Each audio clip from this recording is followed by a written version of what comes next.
بسم اللہ الرحمن الرحیم۔ السلام علیکم اسٹوڈینٹس۔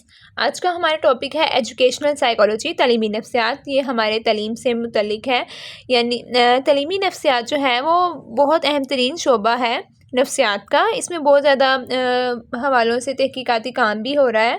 تو اس کی ڈیفینیشن جو ہے، ہمارے جو مشہور ماہرین نفسیات اسکینر ہیں وہ کہتے ہیں کہ تعلیمی نفسیات کی وہ شاخ ہے جو تدریس اور آموزش سے بحث کرتی ہے۔ تدریسی، ٹھیک ہے، جو ہمارے اسکول کالجز وغیرہ، آموزش کیا ہوتا ہے؟ لرن کرنا، سیکھنا کسی بھی چیز کو، ٹھیک ہے۔ ویسے تو سیکھنے کے لیے کوئی پارٹیکولر ایج نہیں ہے، ہم اپنے زندگی کے ہر حصے میں یا ہر عمر میں جو ہے کچھ نہ کچھ سیکھ رہے ہوتے ہیں، بلکہ انفیکٹ ہم لوگ تو ہر روز کچھ نہ کچھ سیکھ رہے ہوتے ہیں، کوئی نہ کوئی بات، اپنے سے چھوٹے سے بھی، اپنے سے بڑے سے بھی۔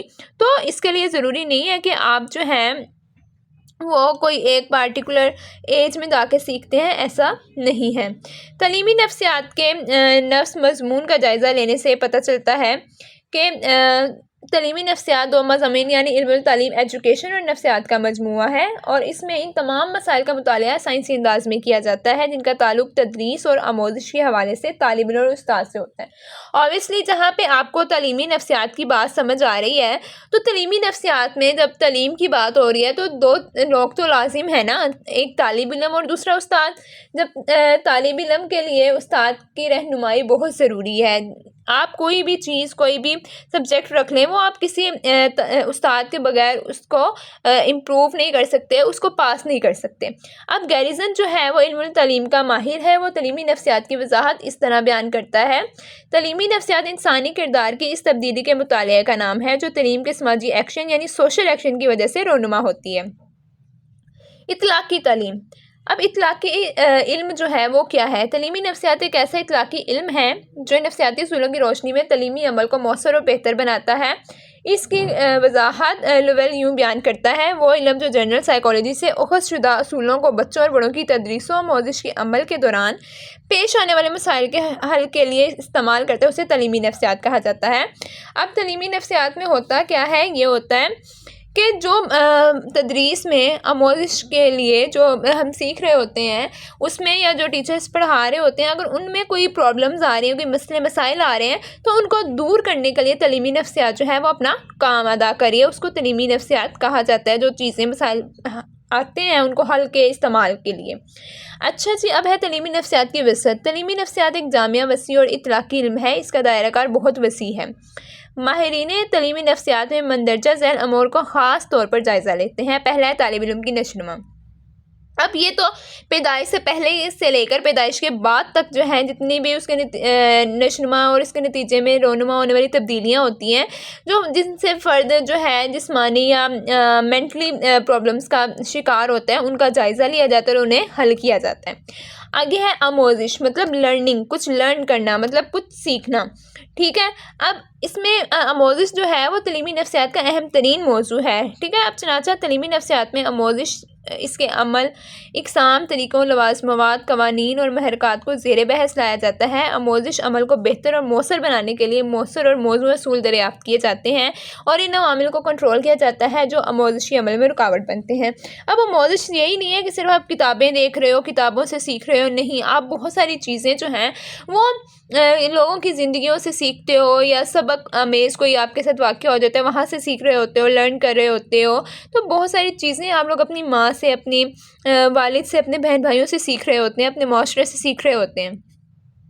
آگے ہے شخصیت کی نشوونما، پرسنالٹی ڈیولپمنٹ۔ تعلیمی نفسیات کا ایک اہم ترین باب طالب علم کی شخصیت اور اس کی نشوونما ہے، ٹھیک ہے۔ شخصیت کی نشوونما کے عوامل، معیار، نشوونما پر اثر انداز ہونے والے عوامل، انہیں کنٹرول کرنے کے طریقے اور مطابقت کے مسائل کو زیر بحث لایا جاتا ہے۔ سب سے پہلی بات ہوتی ہے کہ پرسنالٹی، کہ طالب علم کی شخصیت کیا ہے، اس کی گرومنگ کرنا، ٹھیک ہے۔ ان کے اندر سے جو نیگیٹو تھاٹس یا نیگیٹو کہہ لیں کہ خوبیاں ہیں، یا کہہ لیں کہ نیگیٹو برائیاں ہیں، ان چیزوں کو نکالنا اور خوبیوں کو، ان کے اندر جو ان کی خوبیاں ہیں ان کو اجاگر کرنا۔ آگے ہے انفرادی اختلافات، انڈیویجول ڈفرینسز۔ اب ہر طالب علم جو ہے وہ مطلب ڈفرینٹ ہے، ٹھیک ہے۔ اب ان کی سوچ، ان کا سیکھنا کا سٹائل، ان کے پک کرنے کا سٹائل، ان کی ذہانت سب چینج ہوتی ہے، کیونکہ ان کو پیرنٹس کی طرف سے جو ہے الگ الگ سے اوصاف، قابلیت یا الگ سے جو ہے نا کہہ لیں کہ خوبیاں ان کی جو ہے پیرنٹس کی طرف سے ان کو ملتی ہیں۔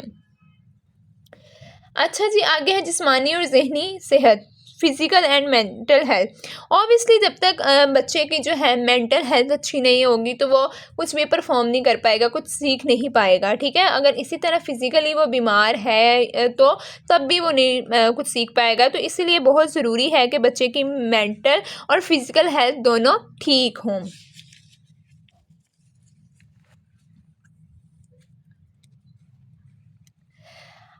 اچھا جی، اب ہے طریقہ تدریس یعنی ٹیچنگ میتھڈولوجی۔ اب ہر استاد جو ہے وہ ان کا پڑھانے کا طریقہ الگ ہوتا ہے، ہر مضمون کا جو ہے وہ الگ سے اپنی ایک پہچان ہوتی ہے، ٹھیک ہے، الگ سے ان کا جو ہے مٹیریل کچھ الگ ہوتا ہے۔ تو اسی طریقے سے جو ہے ٹیچرز بھی اپنی الگ الگ ٹیکنالوجیز یوز کر کے تو بچوں کو انہی کے مطابق جو ہے وہ پڑھاتے ہیں۔ ہر جو اسٹوڈنٹ ہے وہ اپنی کوئی ذہانت قابلیت رکھتا ہے تو اسی کو پیش نظر رکھتے ہوئے ان کے ٹیچرز بھی دیکھتے ہیں، سمجھاتے ہیں۔ اب یہ ہے جائزہ ایویلیویشن کرنا، مطلب کسی جائزے سے مراد وہ عمل اور طریقہ کار ہے جس کی مدد سے کسی فرد کی کارکردگی، ذہانت کے درجے یعنی رویے، دلچسپیوں کو معلومات کی جاتی ہے کہ ان کی ذہانت کتنی ہے یا ان کی اس چیز میں جو ہے کہ کہہ لیں کہ دلچسپی کتنی ہے۔ اب پہلا اس میں درجے کتنے، اس کی جو ہے وہ 2 ہیں، ٹھیک ہے۔ آزمائشوں کی کتنی، ویسے تو بہت زیادہ اقسام ہے لیکن ابھی 2 قسم کے حقائق کا جو ہے جائزہ لیا جاتا ہے، وہ ہے ایک ہے فطری قابلیت کا درجہ معلوم کرنا اور دوسرا ہے کارکردگی کا جائزہ لینا۔ اب فطری قابلیت میں یہ ہوتا ہے کہ اب جیسے آپ لوگوں نے کسی جاب کے لیے جانا ہوتا ہے یا کسی اور جگہ پہ ایڈمیشن لینا ہوتا ہے تو اس سے پہلے آپ کا انٹری ٹیسٹ ہوتا ہے۔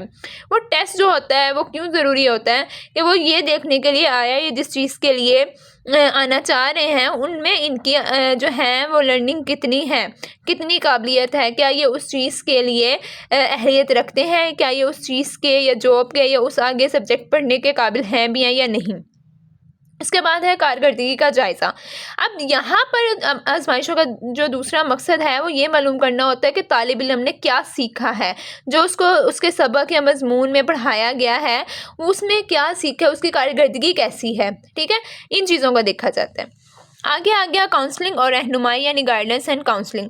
اب ہر طالب علم جو ہے وہ ڈفرینٹ پریشانیوں یا نفسیاتی مسائل یا سماجی مسائل کا شکار ہوتا ہے، تو تعلیمی نفسیات کا جو ماہر ہے وہ ان مسائل کی تشریح کرتا ہے، ان مسائل کا حل تلاش کرتا ہے اور اسٹوڈنٹ کو جو ہے ان کی پرابلمس کا حل بتاتا ہے۔ اچھا معلم، گڈ ٹیچر، جو گڈ ٹیچر ہے نا، تعلیمی نفسیات کا علم کامیاب استاد کے اوصاف کا تعین کرنا ہے، بہتر استاد کا انتخاب کرتا ہے، اس کے لیے کم از کم ضروری تربیت کی سفارش کرتا ہے۔ مطلب جو ٹیچر رکھا جائے اس کے پاس جو وہ سبجیکٹ پڑھا رہا ہے اس کے پاس اس سبجیکٹ سے ریلیٹڈ نالج ہونا چاہیے کہ وہ اچھا نالج ہو کہ وہ اپنے بچوں کو اس کو پتہ ہو کہ میں کس طریقے سے کون سا میتھڈ یوز کروں تو میرے بچے جو ہیں وہ کسی پریشانی کا شکار نہ ہو اور وہ بہت جلدی سے ان چیزوں کو سیکھ جائیں۔ اس کے بعد ہے تعلیم کے مقاصد، آبجیکٹیوز۔ اب نظام تعلیم کے کچھ مجموعی مقاصد ہوتے ہیں اور تعلیم کے مختلف درجوں کے مخصوص مقاصد ہوتے ہیں۔ تعلیمی نفسیات کا علم ان مقاصد کا تعین، وضاحت اور تشریح کرنے میں مدد دیتا ہے اور واضح کرتا ہے کہ کسی خاص مقصد کو حاصل کرنے کے لیے طلبہ کی ذہنی اور جسمانی صلاحیت کا معیار کیا ہونا چاہیے۔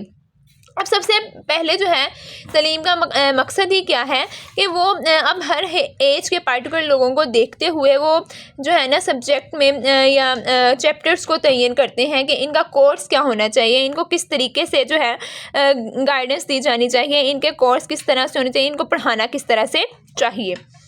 اس کے بعد ہے نصاب، کریکولم، ٹھیک ہے، وہی بات جو نصاب کون سا ہونا چاہیے، کیسا ہونا چاہیے کہ آیا اس ایج کے بچے جو ہیں وہ نصاب پڑھ سکتے ہیں یا نہیں پڑھ سکتے۔ ادارے کا انتظام و انصرام یعنی ایڈمنسٹریشن۔ اب تعلیمی اداروں کا انتظام و انصرام اگر نفسیاتی اصولوں کے مطابق چلایا جائے تو اس میں طلبہ و طالبات کی خدادات صلاحیتوں کو پنپنے کے بہتر مواقع میسر آتے ہیں اور انہیں کسی قسم کے مسائل کا سامنا نہیں کرنا پڑتا کہ ایڈمنسٹریشن اچھی ہونی چاہیے کہ ان کو بچوں کو اتنا فریڈم ہونا چاہیے یا اتنی مطلب اچھے سے ان کی تربیت ہونی چاہیے کہ ان کو سب چیزوں کا پتہ ہو، ان کو کوئی مسائل کا سامنا نہ کرنا پڑے۔ ویڈیو اچھی لگی ہو تو لائک کریں اور چینل کو سبسکرائب کریں۔ شکریہ۔